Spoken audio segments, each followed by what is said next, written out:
Shabbat Shalom, y'all. We're back again. This is Marvel at YouTube Land. We finished in the previous video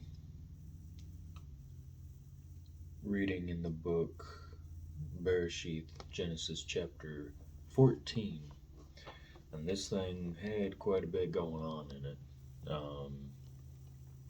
So there was these four kings with Omer, king of Elam, and these decided to make war with this band of other kings.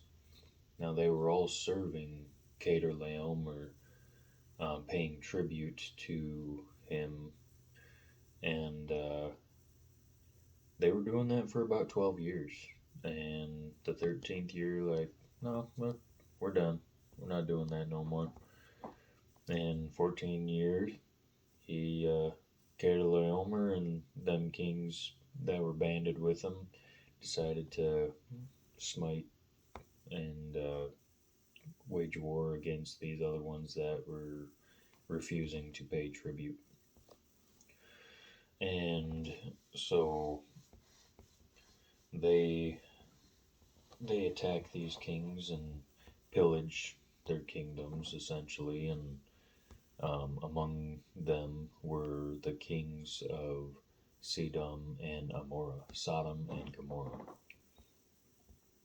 And among the captives that they had taken was Lot, and Lot was the nephew of Abraham's brother's son.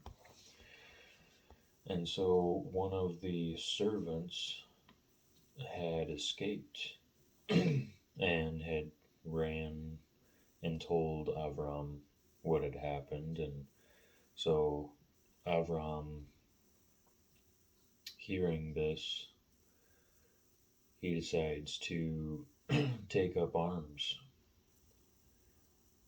It says he's got 300 trained servants. And as I said in the previous video, Abraham was blessed exceedingly with cattle, with livestock, with gold and silver, maidservants, men servants. This guy had 300 trained men of war that he had brought up in his own household. Now that's a pretty decent sized militia for, taking on this band of kings. So they go, and Abram, he's not Abraham yet, but he and his band of 300 trained and armed servants goes out and completely decimates and this band of kings that had taken his nephew, and they flee. They're out of there, and so they're in the valley of Siddim, and these kings flee,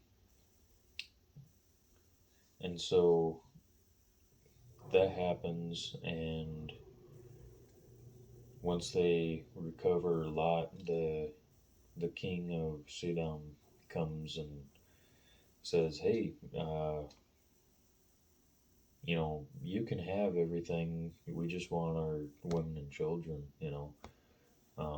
Bring back the people, but you can take everything else." And Abraham's like, "No, I'm not taking anything. I mean, the guys that came with me, let them have their portion of what they ate, and their portion of payment, for coming. But everything else is yours. You take it. I'm not doing this unless, because there might be a day where you get prideful in your heart and say, "Ha, I've made Abraham rich. I was the one that did it." So he's like, "No, I'm not going to do that." And another part that was quite, that jumped out was this king of Shalem, Melchizedek. And he came, says, Melchizedek, king of Shalem, brought forth bread and wine, and he was the priest of El Elyon. And he blessed him, and said, Blessed be Avram of El Elyon, possessor of heaven and earth. And blessed be El Elyon, which has delivered your enemies into your hand. You know, this Melchizedek, this king, he knew what was going on. And he knew the right way to do things. You know, bread and wine, that's a sign of a covenant. And you see this in the New Testament. And many other places throughout Scripture where they broke bread and had wine. You know, these are very intimate things that are taking place. And the more you dig into the Scripture, the more you're able to see what exactly that is, and, you know, let the Father reveal things to you that He is trying to show you. You know, and that's the purpose of what I'm doing with these readings per chapter, is because in each one they're all connected, but each one has a little bit of piece where you can grab a little bit and a little bit and a little bit and start gathering this story of what's really taking place.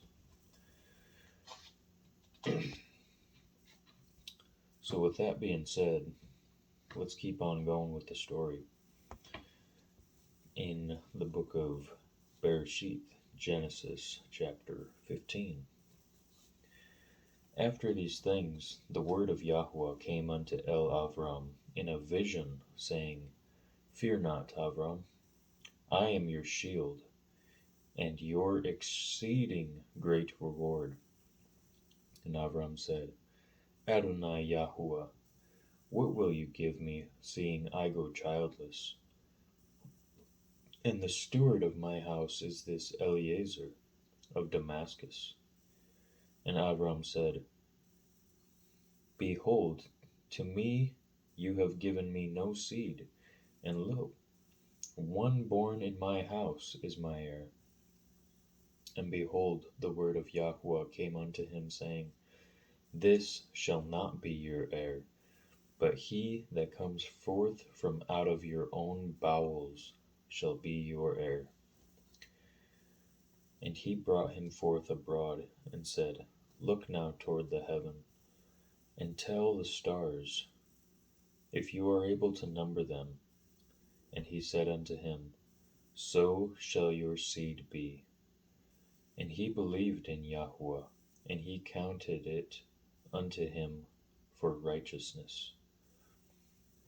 And he said unto him, I am Yahweh, that brought you out of Ur of the Chaldean, to give to you this land to inherit it. And he said, Adonai Yahweh, whereby shall I know that I inherit it? And he said unto him, Take me an heifer of 3 years old, and a she-goat of 3 years old, and a ram of 3 years old, and a turtle dove, and a pigeon, a young one. And he took unto him all of these, and divided them in the midst, and laid each piece one against another. But the birds he divided not.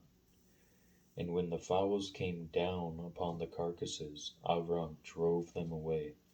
And when the sun was going down, a deep sleep fell upon Avram, and lo, an horror of great darkness fell upon him.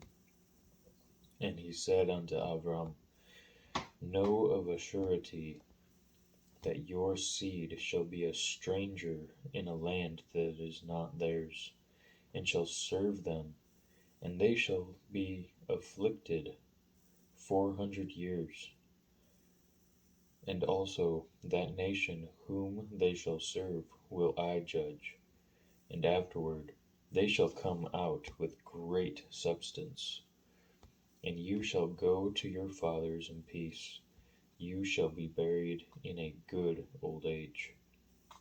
But in the fourth generation they shall come hither again, for the iniquity of the Amorim is not yet full. And it came to pass that when the sun went down and it was dark, behold, a smoking furnace and a burning lamp that passed between those pieces. In the same day Yahweh made a covenant with Avram, saying, Unto your seed have I given this land, from the river of Mitzrayim unto the great river, the river Bere'shiyth, the Canaanim, and the Kenizzim, and the Kadmonim, and the Hittim, and the Perizim, and the Raphaim, and the Amorim, and the Canaanim, and the Girgashim, and the Yebusim. This is Genesis, Bere'shiyth, chapter 15. See y'all on the next one. Blessings, y'all.